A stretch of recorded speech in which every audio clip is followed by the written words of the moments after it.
Hi again. Just continuing where I left off. This is from Mathis.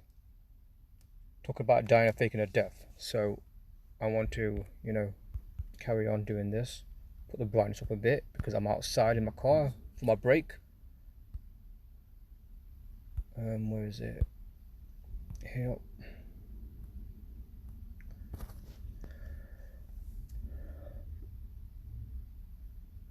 Also remember Sophie Rhys-Jones. I'm just continuing from where I left off. So Sophie Rhys-Jones, who married Prince Charles' younger brother Edward, that's the same name, different spelling. She looks like Diana, but not because of the same person, but because they are close cousins.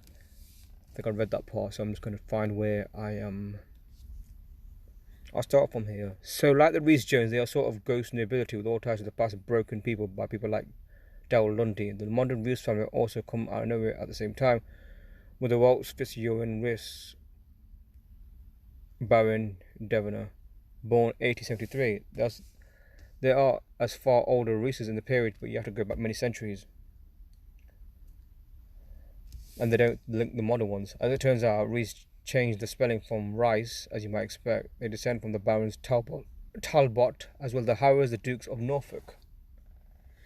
Also related to the Vaughans, more recently they descend from Child Villiers, Earls of Jersey, and Lees, Barons Stoneleigh. The land links to the Stanleys since the Stanleys were originally Stoneleys.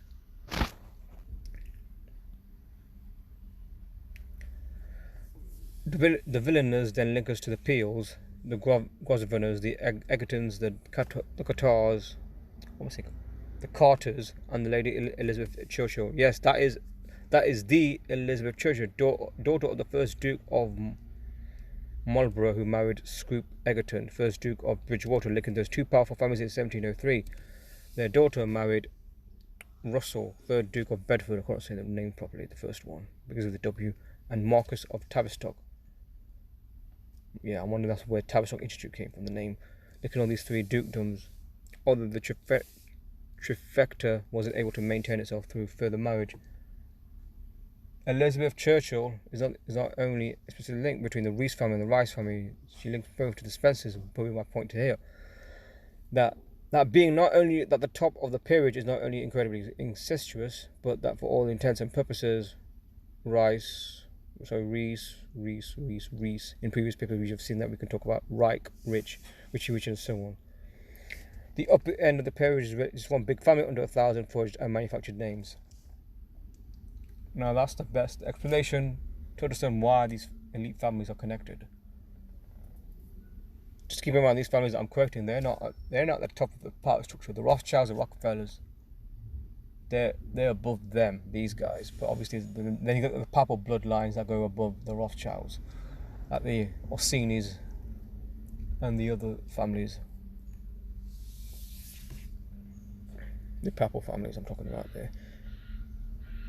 We are told, now this is key. We are told Diana could have faked her death because there's an immediate autopsy done when her body was returned to London, but that autopsy was done by Dr. Robert Chapman.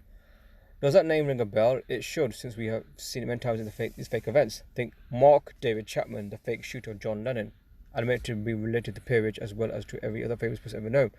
Think Laura Surveyor, real surname Chapman. Well, that's a new one for me. I didn't know T. Lawrence was Chapman, or the Chapman baronets. Think the Chapman brothers, fake modern artists whose career have been destroying real art. Well, I explain something. Dr. Chapman is like the Thomas Noguchi of London, since he's been involved in many other fakes, including the 7/7 fake bombings and the Bain murders.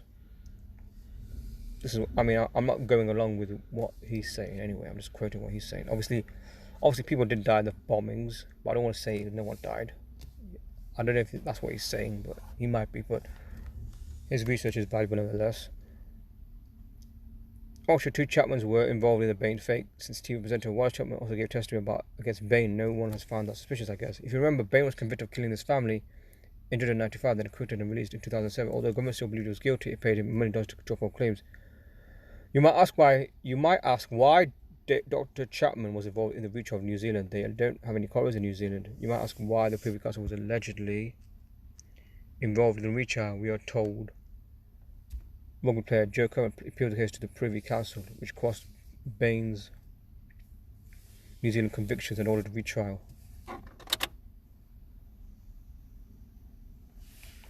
I'm checking the time because I don't. If I keep clicking the cursor, it'll just go all over the place. That would be somewhat like a major when a case to the Attorney General's office in the United States. Shouldn't Bain's attorneys have appealed to New Zealand court instead of to the Privy Council in London? It's completely illogical that the Privy Council should have this kind of power. Since the reeks of sort of Star Chamber making a mock of the so-called justice system, all it indicates to me that intelligence was involved in here and that the whole thing was a sham. At any rate, Dr. Chapman ruled Diana was not pregnant, while Fayed, Dodi's father, Mohammed Fayed, claiming she was, since according to this mainstream timer and Diana have been dated only about a month. Yeah, it's impossible, he's trying to say. How many fathers of both on the boyfriend know about the person at 3 weeks anyway, which tends to confirm that Muhammad and is blowing smoke to make the death look real. I just want to mention he is undoubtedly an agent. I mean, I've done a video on the Diana thing. I did hint at the possibility of a fake death. I did. There's Dr. Chapman listed in the peerage. There are many Robert Chapmans there, but the listings are so incomplete it's possible to tell who's who, but probably on purpose.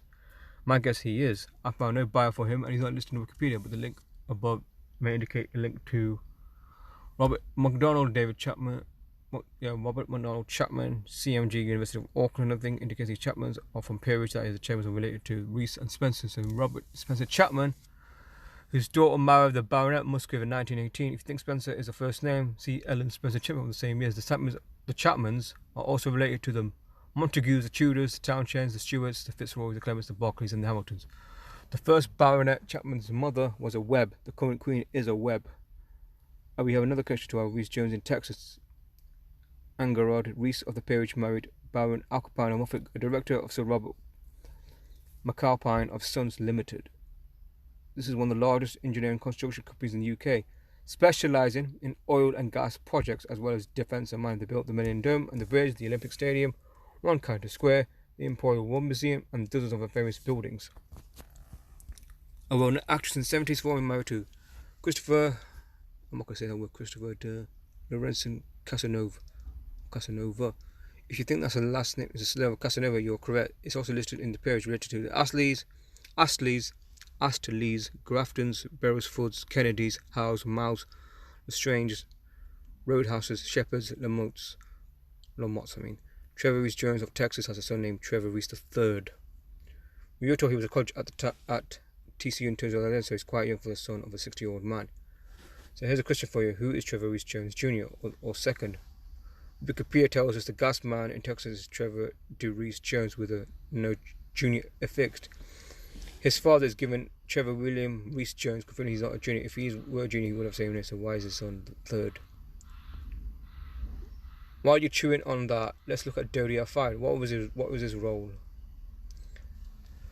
His role here, well, it looks like he was also wished to fake his death.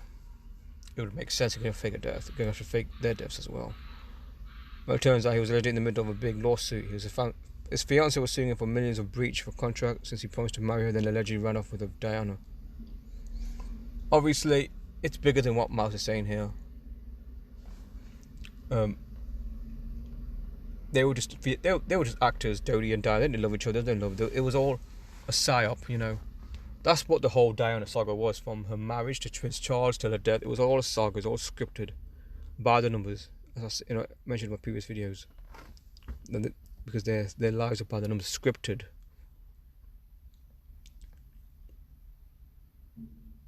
And allegedly ran off before the wedding day. You may not remember the details, but Dodi and Diana have been dating since about 1 month, and according to mainstream media, got together in July, and by the end of August, they were both dead. Just one month early in June, Dodi allegedly got engaged to Kelly Fisher. The wedding was scheduled for August 9th. I hope you even recognise that date. It's the day of the Manson murders. I didn't know that one. And the resignation of Nixon. So another big red flag. What that means to me that the story is also a cover. I think Kelly Fisher's who doing was staged. There you go. It was staged. I'm glad I thought he was I thought he was going to say it's real, but it's clear from his thinking. I think a lot of things in media is staged. I think, yeah, staged. For what purpose? To make the premise and Diana look real when it wasn't. I think it was also staged. Diana was not an attractive man, being short, hairy, and ghoulish. We also know Diana liked dashing men like Oliver Hall, Will Colling, or David Waterhouse. So I believe Dodie wasn't involved here as a lover. He was involved in as a director and producer. And this gets really interesting. Remember, like when Polanski, Dodie was a film producer, and not just any film. Dodie was an executive producer for the FX movies and TV series. FX stands for Special Effects Faking Things. Do you know what the subtitle of the film FX was? Murder by Illusion. He was a producer of a film called Murder by Illusion. Are you still there? Yes, it's about staging murder to get mob informed of the bullseye. The running time of the film is 108 minutes. Aces and eights. What do you know? That's a coincidence. The running time is also 108 minutes. Fayad also produced Chariots of Fire, another famous propaganda film. It re-promotes old agent Eric Liddell, who I previously outed in my paper on Days of Ridley. Although the film sells him as some sort of hero, the race was always fishy and was likely fixed. He beat his previous best time by a suspiciously large margin. Ronald Harold Abrams is also repackaged and resold, but his father was a Jewish banker and Harold came out of the army. Being at Cambridge, he was not some dispossessed Jew, but one of high Persian promoted. Proof he's still being promoted by descendant spooks from his family decades later. I would guess his race was fixed as well. Why else include it in the film? All these people do is when you fake and resell old ones. Was his coach Sam Musabini, the Michelle Ferrari, C. Landstrom's doctor of his time? My guess is yes. They admit the amateur aims were critical for hiring a professional coach, something not done at the time. Also get this, Musabini was also running coaching cycling. He began as a coach for Dunlop Tires. That means he was hired to promote a brand, and companies are not known for the scruples. I have no proof that these races were fixed. I only have filmed Chariots of Fire to stoke my suspicion. Learn gematria, my friend, then you'll know it was fixed. In my experience, these people don't make films about anything real, so the film itself is an indication of the fake. More indication of the inclusion of Evelyn, Aubrey, and Montague in Chariots of Fire. You remember that George Washington was a Montague, and they were and are high up in the peerage, being the Dukes of Buccleuch, and among other things. Gotta keep checking time, because otherwise I'll just end up being late. Evelyn Aubrey, for obvious reasons, grandfather was Sir P. Scott, legendary editor of the Manchester Guardian, now just the Guardian. So like Andy Murray, Montague had an inside track to publicity. I guess we can give Evelyn credit for not purchasing a gold medal in the steeplechase. I mentioned below because they admit he was a friend of Abrams, and friends like Montague and Cecil. Abrams was in no field bullying at Cambridge due to being Jewish or for any other reason. Yes, Andrew Lindsay of the film was also from Paris, as you can tell from the Lord before his name, that he changed his name.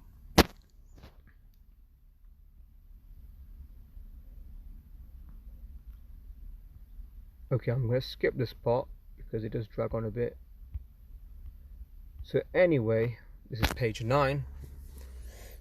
Back to Fayed. If Dodie did fake his death to avoid the fake laws, why did he fake it? I can only guess. I would say he did it for the usual reason. Joint MI6 going undercover. Remember, like Treefus Jones, Dodie also came out of the Royal Military Academy at Sandhurst, but I didn't know that one. That's right. Pause for one effect. Pause for one moment. So I'm just quoting. Do my own quote anyway. Dodie and Trevor both came out of Sandhurst. Coming out of Sandhurst, Dodie was assigned as an attaché to the UAE embassy in London, a normal spook assignment. He was not from UAE, he was Egyptian. So this otherwise makes no sense. Why would the billionaire's son become an embassy attaché? I say probably because he was an MI6 from the very beginning. And that's how young agents get their feet wet. And after he graduated to Hollywood, also a sort of intelligence by the time he was 42. There's that number, 42, Freemason 42. He was ready for a immediate assignment. He was tired of films and wished to move on. His Middle Eastern looks and a nondescript appearance may have made him useful in more serious projects. In other words, he didn't just want to fake projects for Hollywood.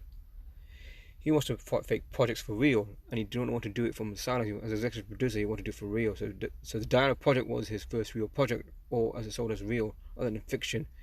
It wasn't sold as a potential through Hollywood. It was sold as a real story through the mainstream media. It was Dirty's springboard into the world of covert ops. So far, reading this content, I have no reason to believe that this is bullshit, because this guy probably spent hours and hours of research, and most of the Diana researchers out there know both of them. I forget the other guy who wrote Diana the Hidden Evidence. I forget his name. Is it John something? Several others, David Icke, several others. I mean, they missed.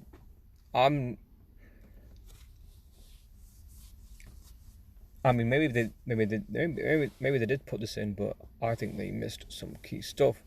Instead of saying it's a murder, it was more likely a hoax. Dirty's brother Umar was also a spook, though he keeps his head a bit lower. He produced the film documentary Sunshine Makers, which is a rather late promotion of LSD. It takes place in the paradigm of intelligence drug pushing, going back decades. It reminds us that the original LSD push of the 60s was Augustus Oswald Stanley III, supposedly from a particular family in Kentucky, but obviously another peerage brat pushing Operation Chaos. The Stanleys pop up in these projects almost as often as the Coens. Owsley has been scrubbed from the peerage, but Steely Dan admitted he was one of these lines, naming their song from a by him kid, Charlemagne. And what was the name of the album including the song? The Royal Scam. Anyway, he was scum of the lowest kind, so he was on fire, so he pretends to be an environmentalist while pushing for space exploration and colonization. He's a fellow of Ecotechnics here in New Mexico, started by Yellow Spook, John Polk Allen of the same crypto-Jewish families. Allen was molded from the Steel Corporation, having worked there as with David Lee Lithium, Tennessee Valley Authority, and Atomic Energy Commission in the 50s.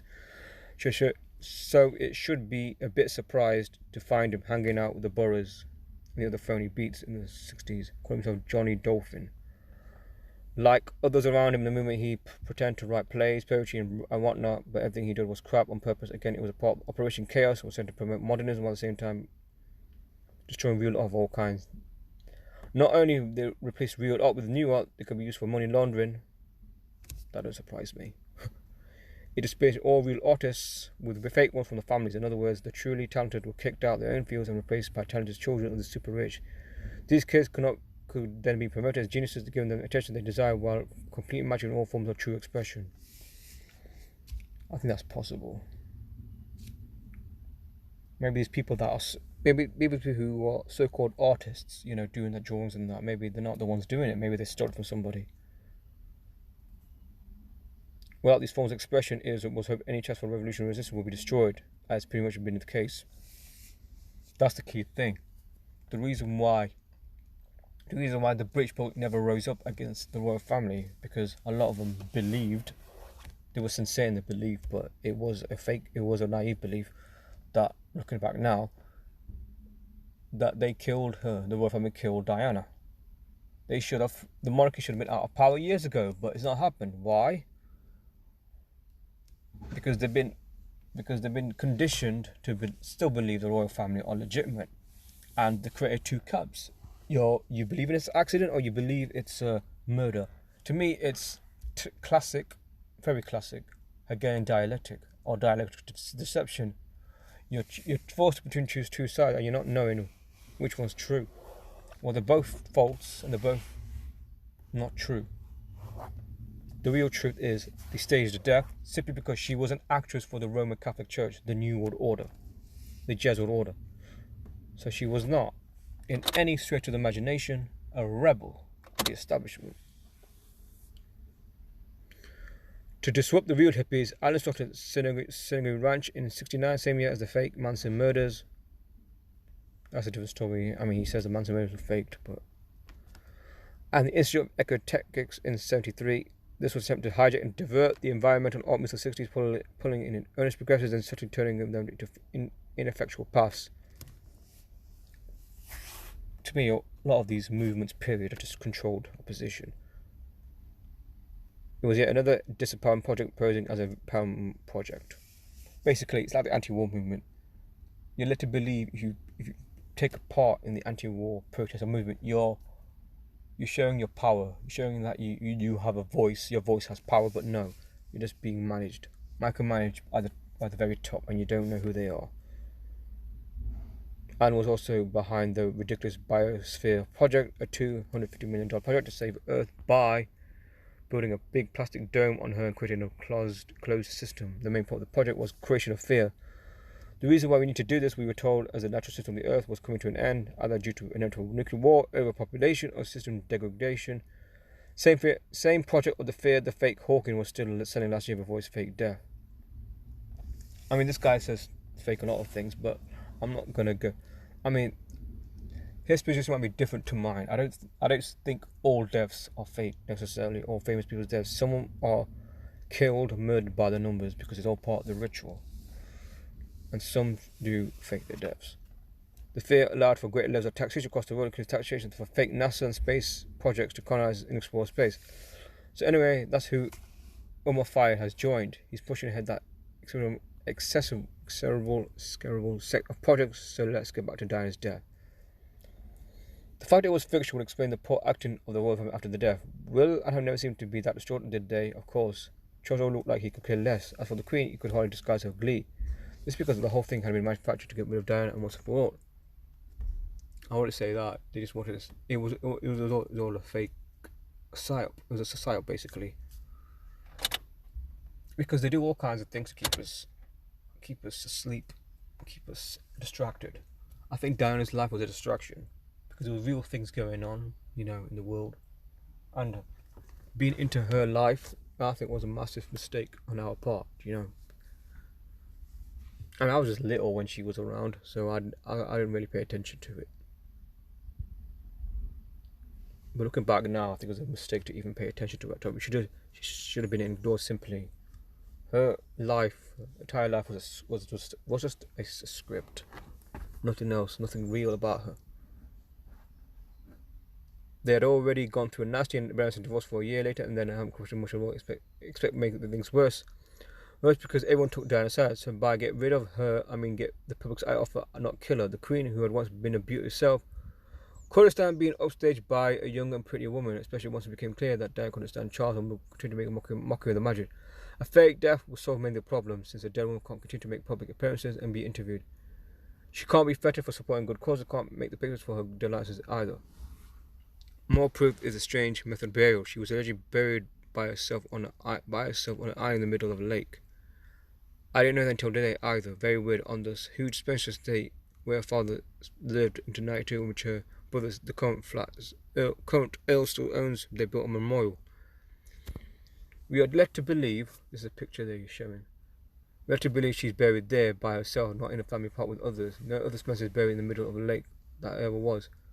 We were told that a fate that couldn't work since the family wouldn't agree to be split like that.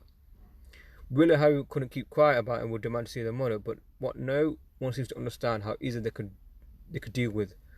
Just as the death was cake for MI6 to fake, having kids see their mother whenever they like would also be cake. Remember, these people live in huge castles surrounded by excessive grounds and high fences, remember?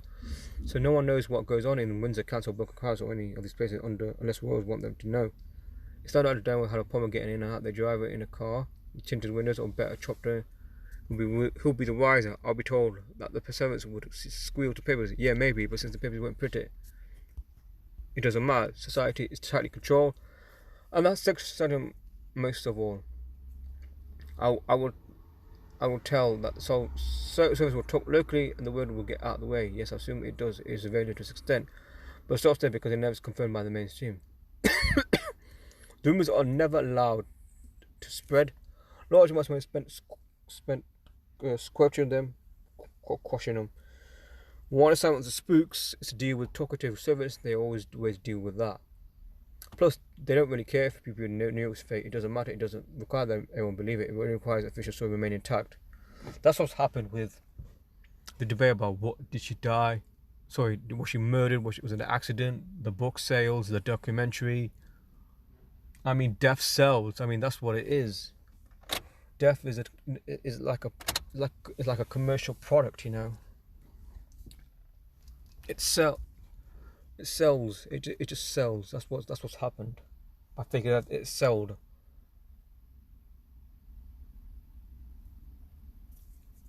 That's why she's been in the news from her fake death till the.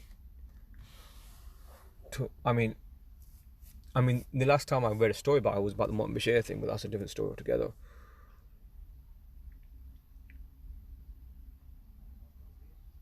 Diana can't resurface and start making appearances in the paper again. The Queen doesn't care if Diana visits her children. The Queen doesn't care if Diana lives a quiet life somewhere out of the limelight. All she cares is that Diana is not famous anymore, so she demands that Diana's media attention remain at zero. And the fake death accompanies that you see.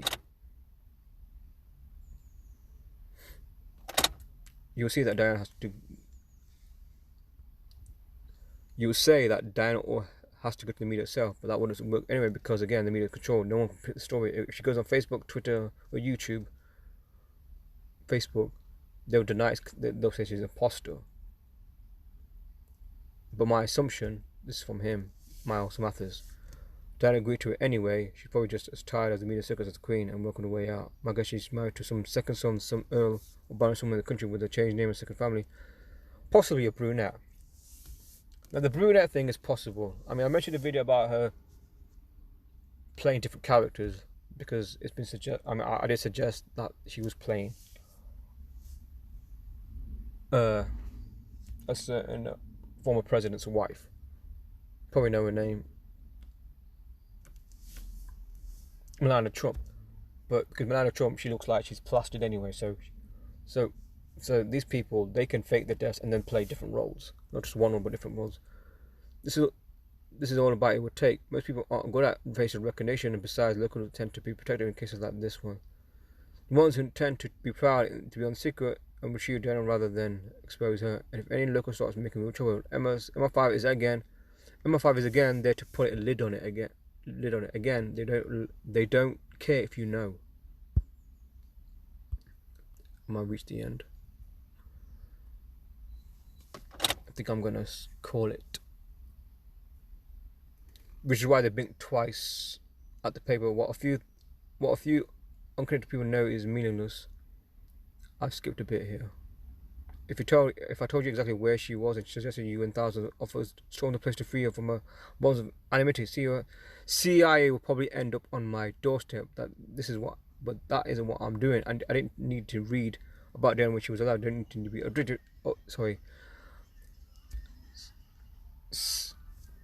CIA would probably end up on my doorstep. I don't need to be updated about what she's doing now. I don't really care. I just wish they would fake the deaths of all the royals and nobles so we don't hear about them, any of them, and all the stupid philanthropies, charities, projects, concerns, and other self-promotion, including their rotten art, their rotten science, their rotten literature. And these places because I want to know the truth. Sorting through the lies helps me understand the better world I'm living in, and help you too.